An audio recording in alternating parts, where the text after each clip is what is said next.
Mpenzi mtazamaji wa ABN, kama kawaida nilikwambia nitaendelea kuwa na wageni mbalimbali, nitaendelea kuhoji watu mbalimbali ambao ni moja kati ya watu waanzilishi wa kanisa la Nopsda. Nipo na mmoja wa waanzilishi wa kanisa la Nopsda, mama yangu, rafiki yangu wa karibu, kwa sababu na mimi ni moja wa washiriki hapa.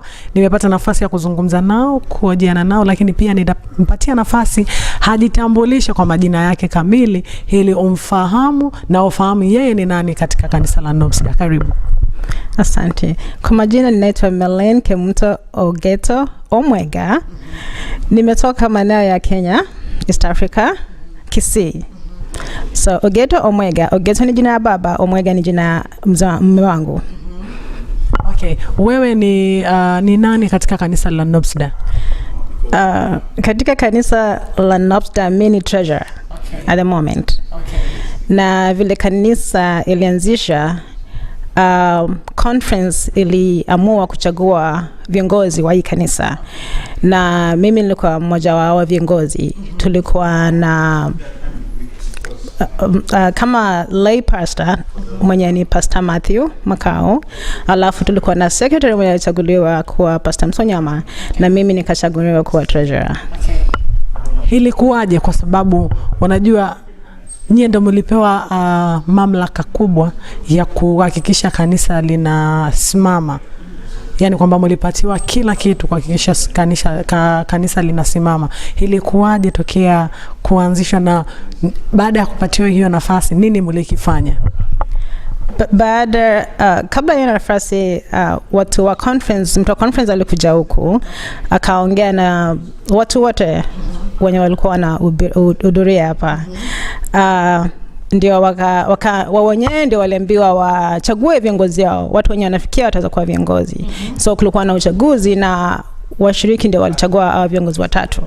Na conference ikaenda ikafanya vile walikuwa wanafanya, wakahakikisha watu wako capable lead.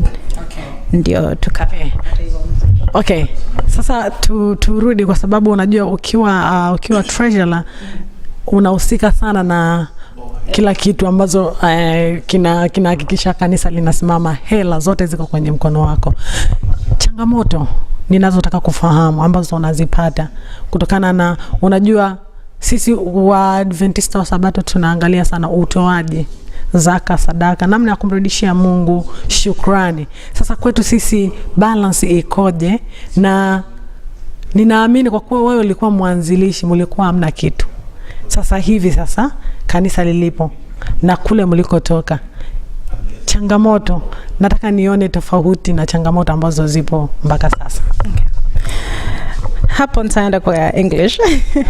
So there have been so many challenges, but we thank God, because from the beginning when we started, like you've heard from the elder or other people of the church, we had a lot of struggle, but we did have the faith that, once we prayed and we said that, God, really, this is God's doings. He wants us to have this church, or he wanted us to have this church. So we did have the faith that because he is directing it, we don't have to fear. He will provide. And indeed he provided. Amen. So like when we started, from where we started, the little cafe place we had with the $800, it's not like we had to go borrow from the conference or anybody to give us that money to pay the rent. It was just the members, the few members that were coming. They gave weekly. Every weekly they gave, and they gave enough and even more they gave us the tithe, and they gave us the offering for the church and the bills and everything. And we were able to be sustained from there until here where we are. So once we got to this building, it was a little more than what we were paying on the other place. But we still didn't really struggle. I won't say we struggled, because God has been faithful for real. And our people, the members, have been giving. So every week we come and show them, this is how much you gave last week, this is what our bills are, and they kept giving.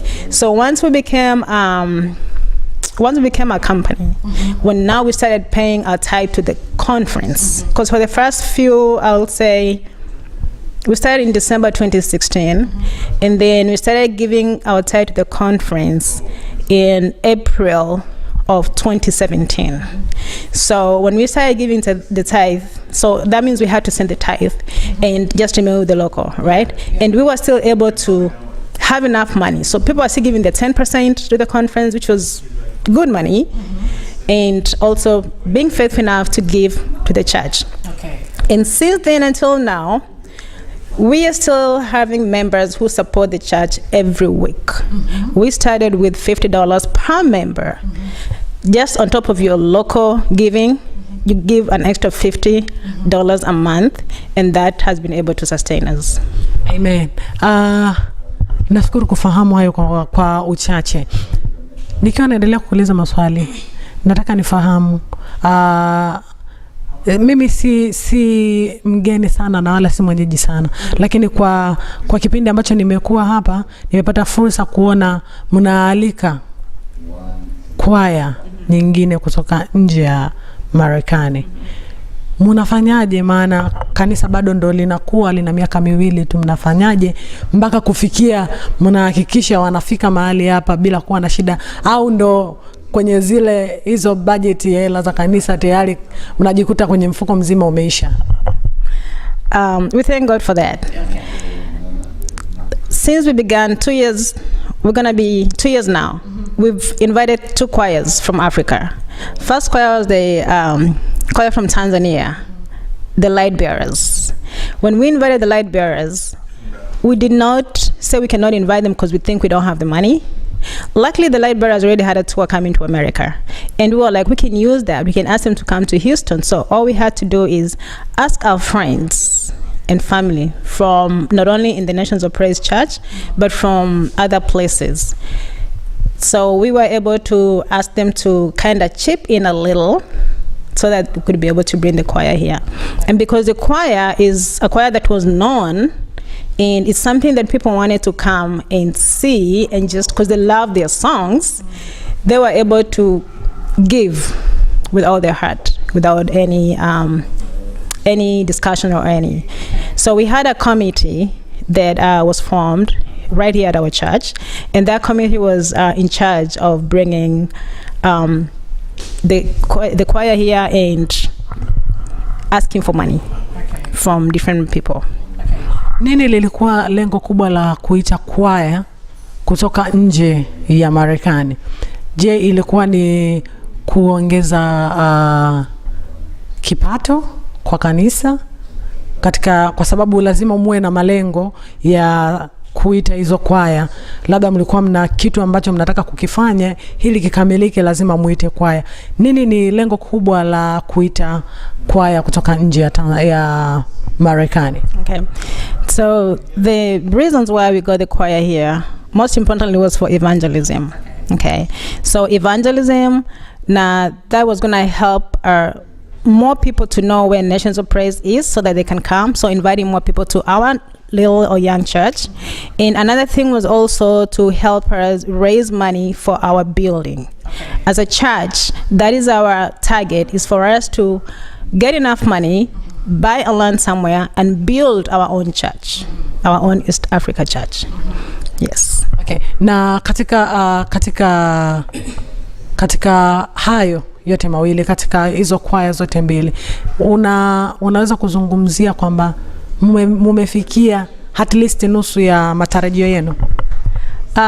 Mpaka wakati huu tuko somewhere. Tuko karibu kufikia at least down payment ya kununua kashamba pahali. Yes. Okay. So it's been a good return. Okay. Nataka nifahamu kidogo hapa tulipofikia. Kuna watu wengi wanatamani kufahamu hapa tulipofikia, kipi unahisi watu wanahitajika kufanya ili kuhakikisha kanisa linakuwa, lakini pia kuhakikisha kwamba washiriki wanapata moyo wa kutoa, kwa sababu kuna wengine mpaka wapatiwe motisha, washawishiwe ndio wanatoa. Kipi unahisi kinahitajika kufanyika zaidi? Wewe kama treasurer, unahisi kitu gani kifanyike ili watu wapate nguvu ya kuendelea kutoa ili mpate kufikia yale malengo yenu? What people need to do is just to continue praying. Prayer is the key. pray for this church. And as members of the church, we need to continue loving and spreading the gospel out, inviting people from the community and all around. Now, our aim is not just to reach out to the Seventh-day Adventist only. We can also reach out to people who don't go to any church and introduce them to our faith. So that's our aim. And I believe that once we do that, once we introduce other people to our faith and just get more people to come to this church, because right now our membership is about 80 people, but we can do more, like we can get more people. So once we get those more people, then we'll be able to raise more funds. Okay. Kabla hujaondoka, swali la mwisho na hisi liko ndani ya uwezo wako. Kipi ni kitu cha tofauti kati ya kanisa la Nopsida na makanisa mengine? Maana lazima kila kanisa liwe na kitu unique. Kipi ni kitu cha pekee zaidi tofauti na makanisa mengine ambacho wewe unajivunia kama mshiriki wa kanisa la Nopsida, lakini pia ni treasurer wa kanisa? Kipi unajivunia zaidi? Ni kipi kitu tofauti kati ya kanisa hili na makanisa mengine? Kitu tofauti, I mean the difference of our church with other churches is that every Sabbath we have lunch, fellowship lunch. No matter what, the women of this church wamejitolea na wanaletanga chakula kila Sabato, na wageni wetu wakikuja hapa wanafurahia, wanatoka wameshiba. Na kitu kingine pia ni the way we do our worship. You know, like the way we move out at the end of the program, we don't just stand and go. We move out in style. And that has been something that actually has brought more people here. I know about 2-3 members who came here and they said the reason they came here and stayed is because of the way we live out of the church at the end of the program and just the love that we all have. Okay. Kabla hujaondoka nikupatia fursa pia kuwakaribisha, kuwafahamisha watazamaji wa ABN ambao wako ndani ya Houston na ambao wako nje na hata Tanzania, kwa sababu kuna wengine Tanzania sasa hivi watu wamelala lakini wao wako macho. Uwaambie kitu chochote kuwakaribisha na kuwatia moyo. Wengine wanatamani kuja, wewe waambie kitu chochote ili watamani kufurahia. Okay. So to the viewers of ABN, we just want to thank you for watching us, because I know you watch us each and every Sabbath. And I just want to let you know that we have our own online website, Facebook page, Nations of Praise SDA Church. We are live every Sabbath. And those around Houston or those in the US, when you're visiting Houston, come to Nations of Praise. Don't just listen to what we say, but come and see it for yourself. We are a church full of love, and we are a church that welcomes everybody. You don't have to be a Seventh-day Adventist member to be here. We invite everybody and we love all of you. Thanks for watching us. Asante sana na kushukuru kwa kupata nafasi ya kuzungumza pamoja na mimi. Nisamehe kwa maswali yangu kama yalikuwa ni magumu au marahisi. Mungu akubariki. Naamini watu wengi ambao wanatazama ABN wamefurahia na wamebarikiwa. Amen. Ninakukaribisha siku nyingine, usikatae. Asante. Haya, sawa. Mpenzi mtazamaji, ninashukuru. Huyu alikuwa ni mmoja wa watu ambao pia ni viongozi au waanzilishi wa kanisa la Nopsida. Naendelea kukusanya taarifa mbalimbali. Nitakuita, nikikuita usikatae, lakini pia mtazamaji usikae mbali na ABN, usikae mbali na Facebook, usikae mbali na sehemu yoyote ambayo unapata nafasi kuitazama ABN. Endelea kwa pamoja nami Fina William.